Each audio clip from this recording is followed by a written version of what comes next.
His name was Depression. Whenever the black dog made an appearance, I felt empty and life just seemed to slow down. He could surprise me with a visit for no reason or occasion. The black dog made me look and feel older than my years. When the rest of the world seemed to be enjoying life, I could only see it through the black dog.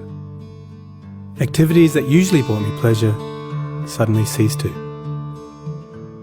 He liked to ruin my appetite. He chewed up my memory and my ability to concentrate. Doing anything or going anywhere with the black dog required superhuman strength. At social occasions, he'd sniff out what confidence I had and chase it away. My biggest fear was being found out. I worried that people would judge me.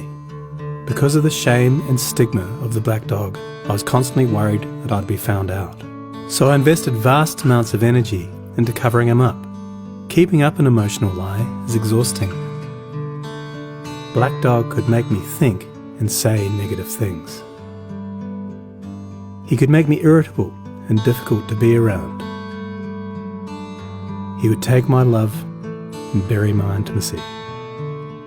He loved nothing more than to wake me up with highly repetitive and negative thinking. He also liked to remind me how exhausted I was going to be the next day. Having a black dog in your life isn't so much about feeling a bit down, sad or blue. At its worst, it's about being devoid of feeling altogether. As I got older, the black dog got bigger and he started hanging around all the time. I'd chase him off with whatever I thought might send him running. But more often than not, he'd come out on top. Going down became easier than getting up again.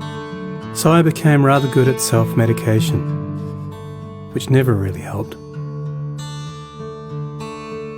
Eventually, I felt totally isolated from everything and everyone. The black dog had finally succeeded in hijacking my life. When you lose all joy in life, you can begin to question what the point of it is. Thankfully, this was the time that I sought professional help. This was my first step towards recovery and a major turning point in my life. I learned that it doesn't matter who you are, the black dog affects millions and millions of people. It is an equal opportunity mongrel. I also learned that there was no silver bullet or magic pill. Medication can help some, and others might need a different approach altogether. I also learned that being emotionally genuine and authentic to those who are close to you can be an absolute game changer. Most importantly, I learnt not to be afraid of the black dog, and I taught him a few new tricks of my own. The more tired and stressed you are, the louder he barks, so it's important to learn how to quiet your mind. It's been clinically proven that regular exercise can be as effective for treating mild to moderate depression as antidepressants, so go for a walk or a run and leave the mutt behind. Keep a mood journal. Getting your thoughts on paper can be cathartic and often insightful. Also keep track of the things that you have to be grateful for.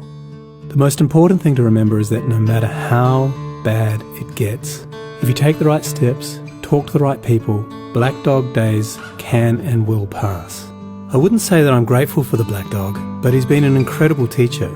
He forced me to reevaluate and simplify my life. I learnt that rather than running away from my problems, it's better to embrace them.